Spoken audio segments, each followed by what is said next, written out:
The symbol, it symbolizes endurance, but not, not physical endurance, though I did stuff, but more like believing.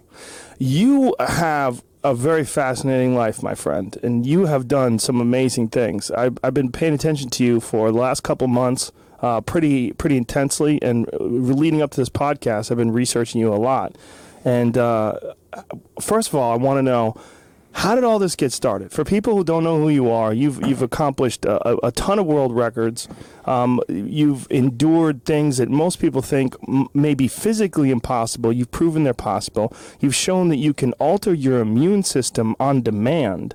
You can regulate levels of stress hormones that people thought were unable to be controlled by the human mind, that we're autonomous, and you're doing this all like on your own. I've never heard of anybody else doing this. First of all, how did you get started in this, and what led you to this?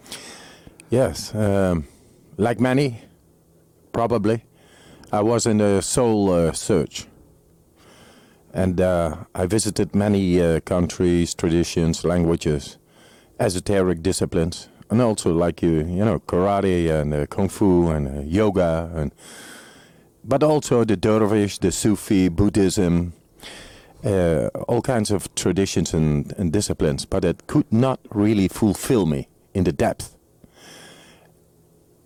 A certain day, it was a Sunday, I was attracted to cold water. I don't know why, but because I was seeking already for years, you have a charge within you. You always keep on looking, searching, seeking, and at that moment I felt the attraction, and I knew I'm going to go in, ice water, and it only took me 30 seconds or 1 minute it took, but I felt this is it. This is able to connect me with the depth of my physiology, the way nature has meant it to be. So it felt too good. I felt connected. This is not something you were drawn to before? Not really. Yeah, per accident. I was more conscious at that moment. And from there, I began to do it every day. 17 years old I was then. That's about 38 years ago. And from there, I began to do it on daily, every day. And this is in Holland? This is in the Netherlands. In the Netherlands, in the world, it's cold water. And water transmits the temperature like 25 times more than the air. So, but I returned the other day and the other day because I felt so good. I felt connected.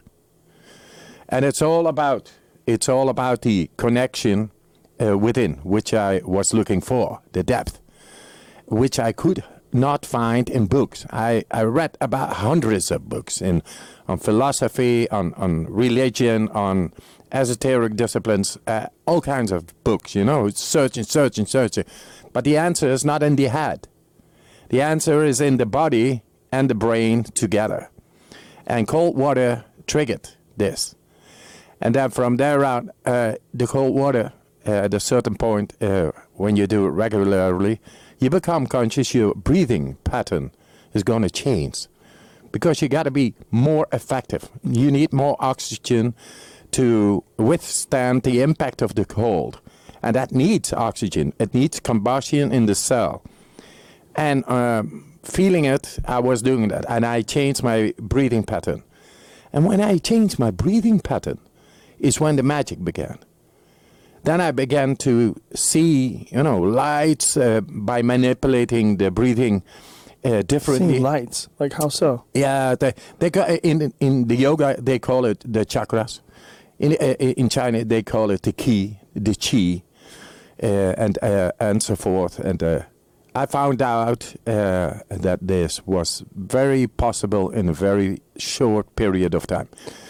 And this is nothing someone showed you how to do. This is something you figured out on your own. The cold is my only master. The cold is my only teacher. And the breathing, when you say you altered your breathing patterns, like what do you mean exactly?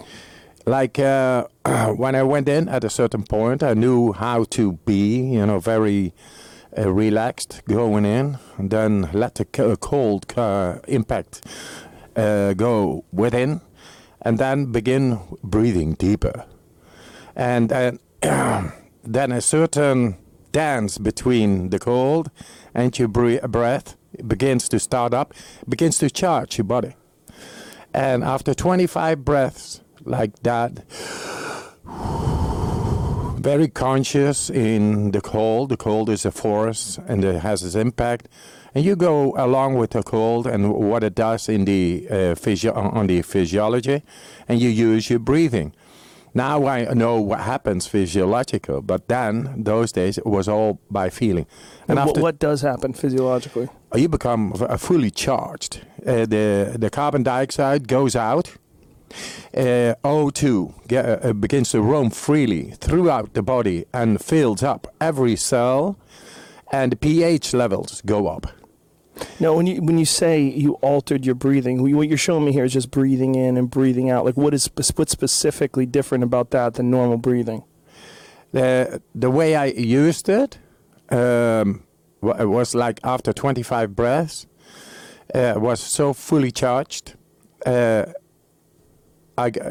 could stay like 5 to 7 minutes under the ice every time, very controlled. And that means that there is not only a whole lot of oxygen inside the body, but the pH levels go up. Now, later on, I began to understand by science, by thinking about it, and deducting and all that.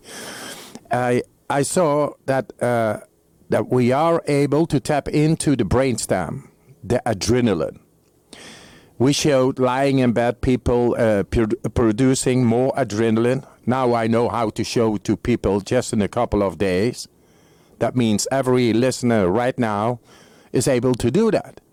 So we have proven this scientifically. And it showed that people lying in bed were able to produce more adrenaline than somebody in fear going for its first bungee jump.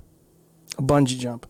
But you're still, I'm still confused as to how you're doing anything differently other than deep breathing. You're taking a deep breathe in and a deep breathe out, and no, we retent from breathing after exhalation. Retent?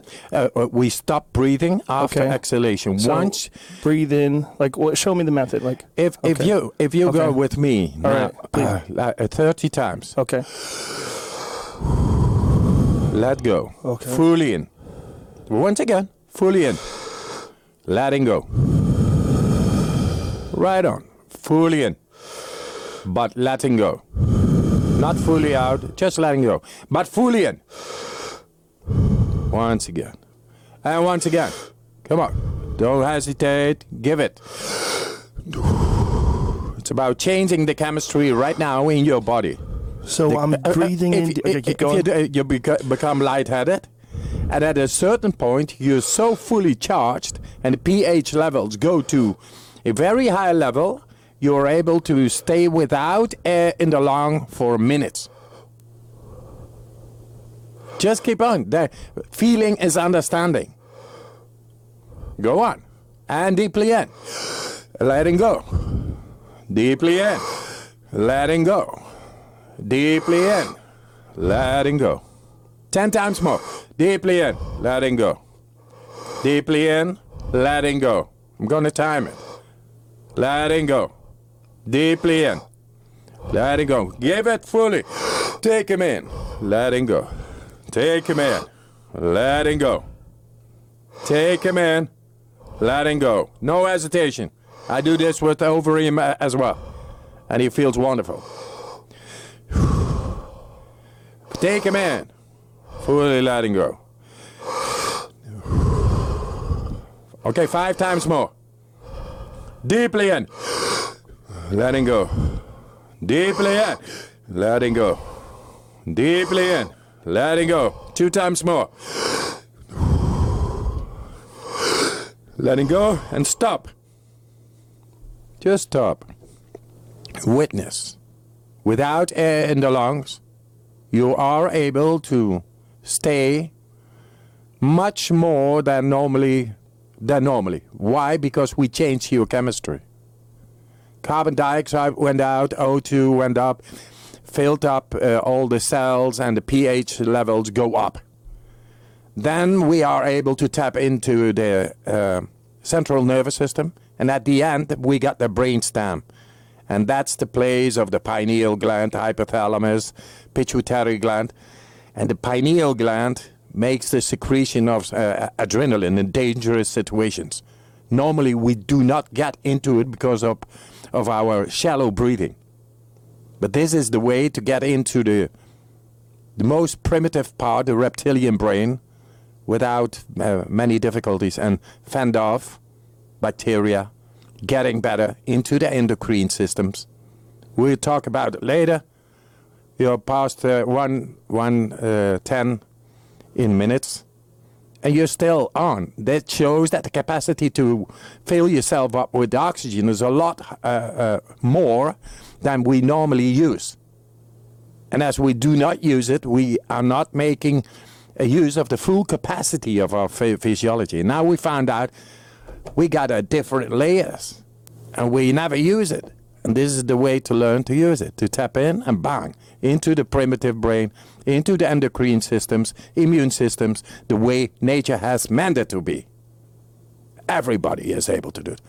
145, and this is only round one. If we would do like 3 rounds, you would go to 3 minutes, 4 minutes, without air, without training.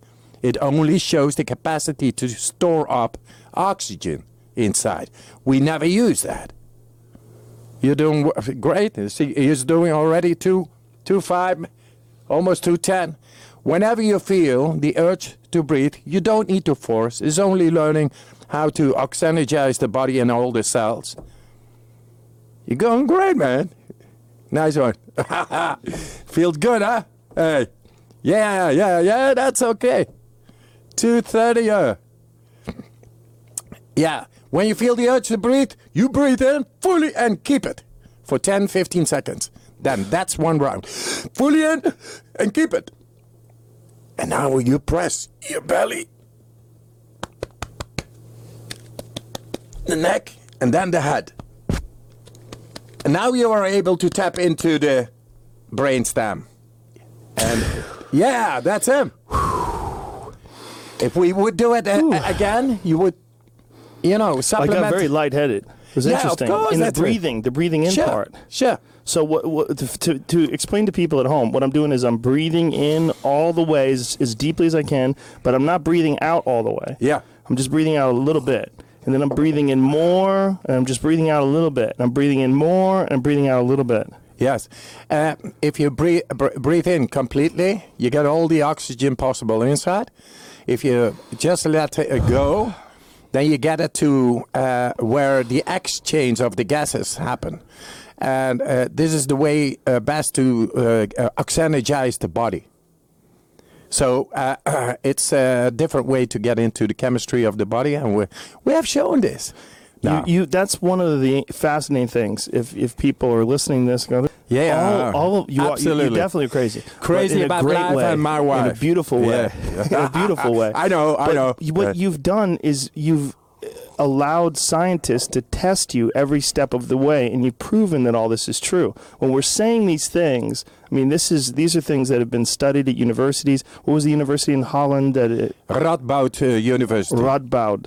And they injected you with an endotoxin? Endotoxin, yes. To prove that you can auto-regulate your immune system. Exactly. Normally it is it's a controlled experiment, and they did it with thousands of people already, and nobody was able to control to the depth of the immune system, because the endotoxin provokes a response in the immune system. You become feverish, you get headaches, all over agony, uncontrolled shivering, vomiting, things like that happen. But the people I trained, first I did it myself, and then they said, yeah, but you are the Iceman, you are an exception on the rule, you confirm the rule because of this.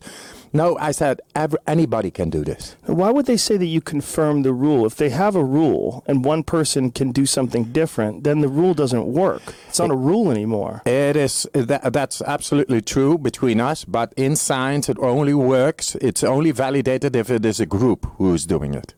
Right, but how many in the group are doing your method? That's the thing. When they test normal people on things, the amount of people that are doing what you're doing and trying these kind of experiments and going under ice and breathing the way you're breathing, it's almost none. Worldwide. I mean, I'm sure more people now are inspired to do it because of you. But so I don't understand how they could say that you confirm the rule because you don't, it doesn't apply to you. Yeah, that's a saying, the exception confirms the rule. That's a Dutch saying. So I told her, yes, I'm the Iceman. I got so much experience. I did so many challenges and records. But no, the thing, my mission is to show that everybody is able to tap in their physiology a lot deeper just in a couple of days. And it has been shown, 12 people in a comparative study, 12 people been instructed and 12 people non-instructed. The non-instructed people got to be sick, all of them, and the instructed people, all of them were not sick.